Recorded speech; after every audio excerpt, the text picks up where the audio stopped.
미국을 방문 중인 일본군 위안부 피해자 이옥선 할머니가 본사 KBN을 방문했습니다.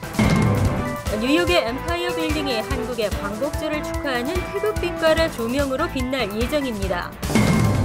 지지부진 시간 끌기에 들어갔던 포괄 이민개혁 법안이 무산 위기에 직면했습니다. 전국적인 교육 예산 삭감에도 불구하고 저소득층에 대한 학비 지원은 늘어났습니다. 북부 뉴저지 건물들의 공실률이 줄어들면서 렌트가 치솟고 있습니다. 이상은 이 시각 주요 뉴스입니다. 여러분 안녕하십니까? KBN 뉴스입니다. 위안부 결의안 통과 6주년 기념 행사차 미국을 방문 중인 일본군 위안부 피해자 이옥선 할머니가 본사 KBN을 방문했습니다. 이 할머니는 위안부 문제가 조속히 해결될 수 있도록 한인 사회에 관심과 협조를 부탁했습니다. 주성훈 기자가 보도합니다. 16살 어린 나이에 집 앞에서 영문도 모른 채 일본군에게 강제로 끌려가 온갖 성적 고초를 당한 이옥선 할머니. 71년이 지난 지금 87살의 할머니는 자원봉사자의 도움이 없으면 발걸음을 떼기도 쉽지 않습니다. 하지만 이내 지옥 같던 위안소 생활들을 생생히 증언하며 아직까지도 반성을 하지 않는 일본 정부를 향한 울분을 감추지 못합니다. 한국 딸들 하나도 강제로 끌어간 게 없다. 가져왔으면 우리가 곱게 길렸다. 그거 내 눈으로 본눈이 반 보고 말하는데 그렇게 거짓말을 어떻게 합니까? 예.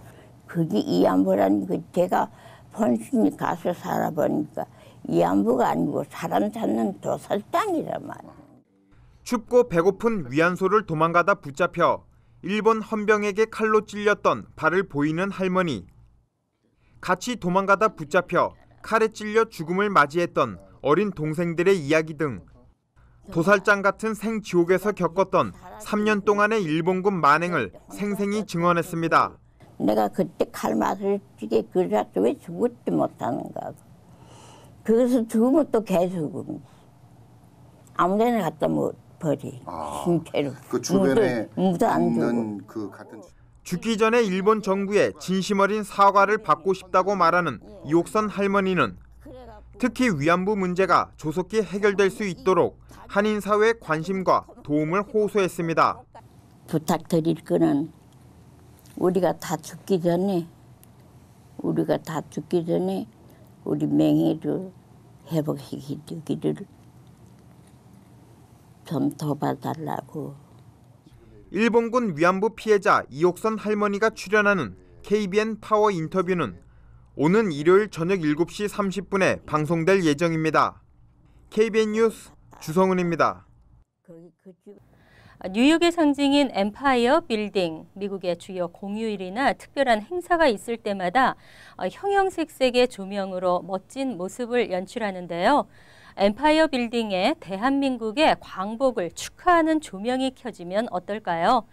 뉴욕의 젊은 예술가들이 한국의 광복절을 축하하는 조명으로 뉴욕 물들이기에 나섰습니다. 금홍기 기자가 보도합니다. 뉴욕의 상징인 엠파이어 빌딩은 독립기념일이면 파란색과 빨간색 그리고 흰색의 성조기 색깔의 조명을 밝히고 화려한 불꽃놀이와 함께 뉴욕의 밤을 더 환하게 밝힙니다.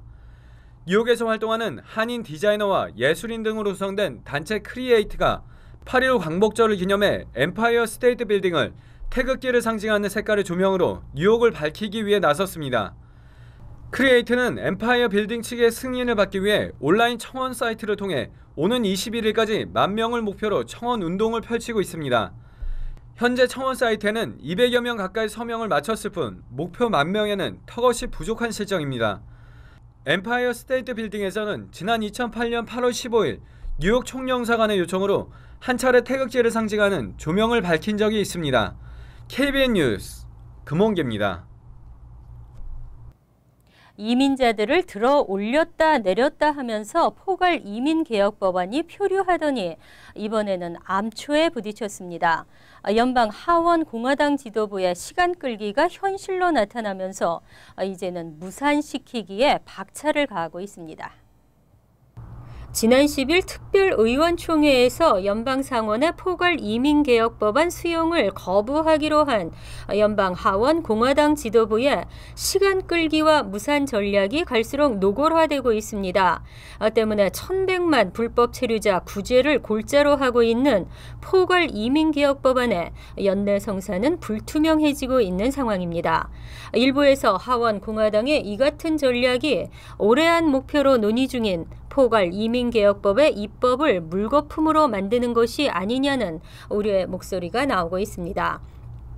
단계적인 이민개혁을 추진하고 있는 하원은 이미 불법 이민자 차단과 합법 이민 개선이라는 5개의 관련 법안이 하원 법사위를 통과했지만 불체자 구제안에 대해서는 아직 법안 처리를 남겨놓고 있으며 단계별 방식으로 인해 오히려 이민개혁 추진 일정이 불투명해지고 있다는 분석입니다.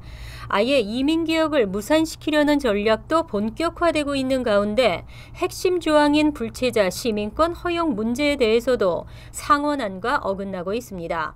아울러 드림법안 대상의 청소년을 제외한 불체자들에 대한 시민권 허용 문제의 경우도 국경 경비 완화와 불법 이민 차단이 선결되지 않으면 절대 불가능하다는 입장만을 고수하고 있습니다. 이처럼 평행선으로 치닫고 있는 이민개혁은 사실상 연내 성사가 불가능한 것이 아니냐는 비관적 관측이 나오고 있습니다. 윌셔 은행의 지주사인 윌셔 뱅컵이 세안은행을 전격 인수합니다. 한인사회 두 번째 은행으로 자리를 굳히게 될 윌셔 은행은 한인들을 위한 은행으로 거듭나겠다고 밝혔습니다. 어제 윌셔 은행과 세안은행은 LA 옥스포드 팔레스 호텔에서 기자회견을 갖고 두 은행의 인수를 전격 발표했습니다. 윌셔 은행은 세안은행을 한 주당 42센트씩 총 1억 500만 달러에 인수한다고 밝혔습니다. 이번 합병은 감독 당국의 승인을 거쳐 올 연말쯤 완료될 것으로 보이며 이렇게 되면 윌셔 은행은 자산 규모 35억 달러의 한인사회 2위 은행으로 자리를 굳히게 됩니다. 지점도 미 28개, 동부의 8개와 남부의 2개 등 총 38개의 지점망을 확보하게 됩니다. 윌셔 뱅컵의 고석화 이사장은 33년의 역사를 갖고 있는 윌셔와 23년의 세안은행이 새로운 미래를 향해 함께 도약하기 위해 최종 인수에 도달했다며 이번 합의로 윌셔는 한인 커뮤니티에 최고의 서비스를 제공할 것이라고 말했습니다. 한편 이날 두 은행의 합병으로 22년을 한인사회와 함께 해온 세안은행은 역사 속으로 사라지게 됐습니다. 세안은행은 지난 2007년부터 맨해튼의 대출 오피스를 운영해왔고 지난 5월부터는 한미은행과 윌셔은행을 놓고 합병을 고려해왔으며 마침내 윌셔은행과의 합병이 결정된 것입니다. 전국적인 고등교육 예산 삭감에도 불구하고 저소득층에 대한 학비 지원은 늘어났는데요. 무상학자금은 주로 가정 형편을 고려해 지급하는 경우가 늘었고 학업 성적을 기준으로 지급하는 경우는 오히려 줄었습니다. 학생과 학부모들의 학비 부담을 줄이고 저소득 학생들의 고등교육을 장려하기 위한 무상 학자금이 최근 전국적으로 증가했습니다. 전국 주별 학비 지원 프로그램 협회가 어제 발표한 자료에서 2011에서 12학년도에 전국적으로 지급된 주정부의 학비 지원 금액도 지난해에 비해 1.8%가 증가한 총 111억 달러를 기록했습니다. 또한 무상학자금도 지난해보다 1.7% 증가한 94억 달러가 지급됐습니다. 특히 뉴욕과 뉴저지는 지난해에 비해 각각 7.5%와 5%씩 무상학자금 지원이 늘어 전국 평균보다 크게 높았습니다.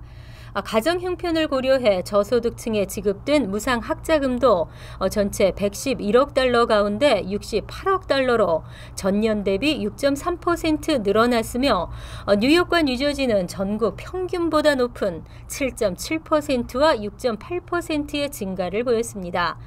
뉴저지는 소득과 무관하게 학업 성적 등을 이유로 지급한 무상학자금 규모가 무려 26.2% 줄었습니다.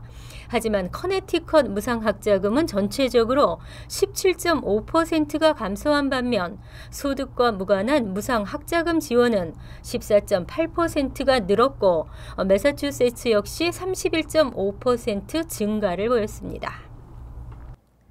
제닛 나폴리타노 국토안보부 장관이 사임함에 따라 공석을 채울 강력한 후보로 레이몬드 켈리 뉴욕시 경찰국장이 거론되고 있는데요. 켈리 시경국장의 지도력과 대테러 정책이 그를 가장 적합한 인물로 평가받게 하고 있습니다. 마이클 맥콜 연방하원 국토안보위원장은 지난 14일 폭스 뉴스 썬데이에 출연해 많은 사람들이 레이몬드 켈리 뉴욕시 경찰국장을 차기 국토안보부 장관으로 추천하고 있다며 대테러 정책과 관련해서는 가장 적합한 인물이라고 호평했습니다. 켈리 국장은 뉴욕 출신 정치인들을 중심으로 차기 국토안보부 장관의 적임자라는 발언이 잇따라 나오고 있으며 백악관도 이에 대해 긍정적인 입장을 보일 것으로 전망됩니다. 찰스 슈머 연방 상원 의원도 새 장관은 법 집행을 잘 알고 대테러 정책을 이해하며 행정력이 뛰어난 사람이어야 한다고 백악관에 켈리 국장을 후보로 고려할 것을 강력히 요청한 바 있습니다. 롱아일랜드 출신 피터 킹 연방 하원 의원도 켈리 국장은 직원이 5만 명이 넘는 시경 조직을 이끌고 과거 국경 세관 보호국 국장도 역임했던 만큼 적임자라며 환영의 뜻을 밝혔습니다. 한편 제닛 나폴리타노 국토안보부 장관은 지난 12일 캘리포니아 주립대학의 차기 총장으로 초빙을 받아 이를 수용하게 됐다며 사임 이유를 밝혔습니다. 물가도 비싼 북부 뉴저지 주택 렌트 수요가 증가하면서 렌트비가 치솟고 있는데요. 뉴저지 주민의 약 22%가 가구 총소득의 절반 이상을 렌트로 지급하고 있습니다. 정부의 적극적인 개입이 필요한 때입니다. 올 2분기 북부 뉴저지 공실률이 3.6%를 기록하며 지난해보다 0.3%포인트 낮아졌습니다. 그러나 공실률이 떨어지고 있는 만큼 임대료는 상승하고 있어 평균 렌트는 지난 2분기에 비해 2.1% 오른 원베드룸 기준 $1,548입니다. 이 같은 렌트비 상승은 아파트 수요가 계속 늘고 있고 젊은 층의 렌트 선호 경향과 함께 주택 구입 모기지 융자 조건이 여전히 까다롭기 때문입니다. 특히 뉴욕과 연결되는 대중교통이 편리한 지역의 새 건물일수록 렌트는 크게 치솟아 원베드룸의 평균 렌트는 $1,600에서 $1,700입니다. 반면 버겐과 퍼세이 카운티의 오래된 가든 스타일 원베드룸 아파트의 임대료는 $950에서 $1,000 선입니다. 자녀가 있는 가족을 위한 2에서 3베드룸의 렌트 상황은 더욱 심각합니다.